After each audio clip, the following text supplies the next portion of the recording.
আমি আর ব্যাপারী সাহেব ঢাকা ঘুরতেছি রিক্সা দিয়ে। পলল মার্কেট থেকে এখন এলিফ্যান্ট রোড যাচ্ছি রিক্সা করে।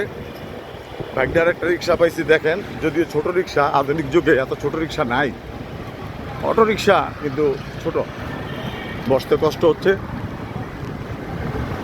যাই হোক, আমি আমি এখানে আসছি রিক্সাতে বসা। দেখেন ব্যাপারী ভাই আছে সাথে, আমার সাথে। ব্যাপারী সাহেব, ভালো লাগতেছে নাকি রিক্সা দিয়ে ঘুরতে? ভালো তো লাগতেছে, কিন্তু বাইকটা তো মামুর কাছে ছাড় দিল না। আচ্ছা, দেখ, আমারও দিছে, মামা হিসাবে ছাড় দিছে। ওরা ভাড়া চাইছে 100 টাকা, আর ওর সাথে আমার সাথে ডিল হয়ে গেছে 70 টাকা।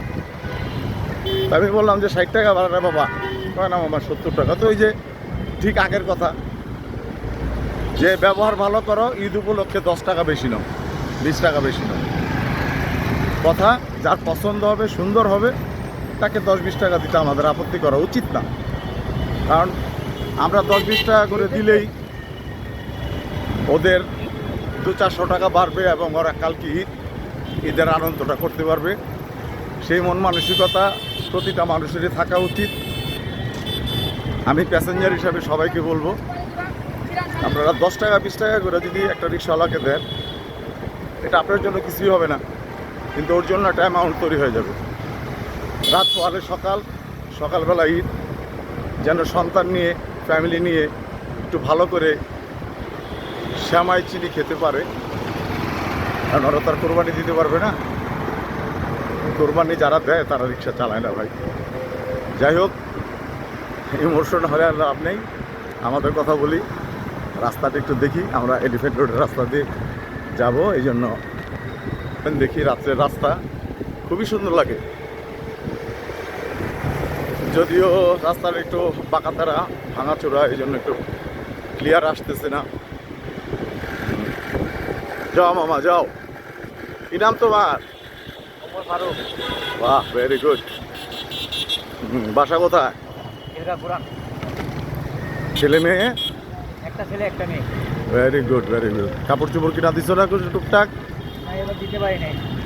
আচ্ছা আচ্ছা আচ্ছা। আরে বেদনাদায়ক, দিতে পারে না অনেকে, আর অনেকে শখেও নেয় না কোরবানি ঈদ উপলক্ষে। যাই হোক, রোজার ঈদে তো দিছিলাম। হ্যাঁ, রোজাই দিয়েছি। যাক, আলহামদুলিল্লাহ।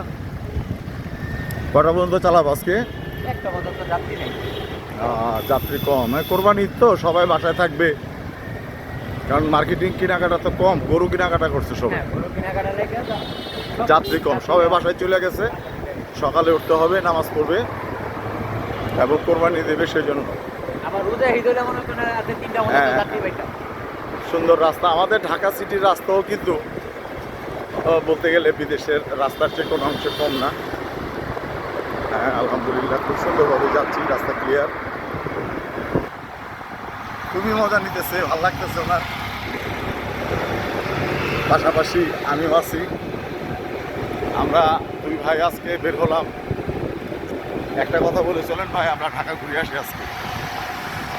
উল্লেখযোগ্য তেমন কোনো কাজকর্ম ছিল না আজকে, তাই বেরোচ্ছি। আপনারা সবাই দোয়া করবেন যেন সুষ্ঠু এবং সুন্দরভাবে বাসাতে ফিরতে পারি। কালকে সকালে কোরবানি, ঈদের নামাজ পড়ে যেন কোরবানিটা দেওয়া দিতে পারি, সেই তৌফিক দান করে আল্লাহ। তো দেখেন, একটু গ্যাদারিং রাস্তায় আসছি, বাস আবার ক্লিয়ার হয়ে গেলাম। দেখছেন কি সুন্দর রাস্তা, ঢাকার রাস্তা। তো আমার পরবর্তী ব্লগগুলিতে হয়তো বা কিছু সিন এগুলো আসবে, দেখবেন, পাবেন। আশা করি আপনারা সবাই ভালো থাকেন। ঈদ মোবারক জানিয়ে সবার কাছ থেকে আজকের জন্য বিদায় নিচ্ছি। ঈদ মোবারক।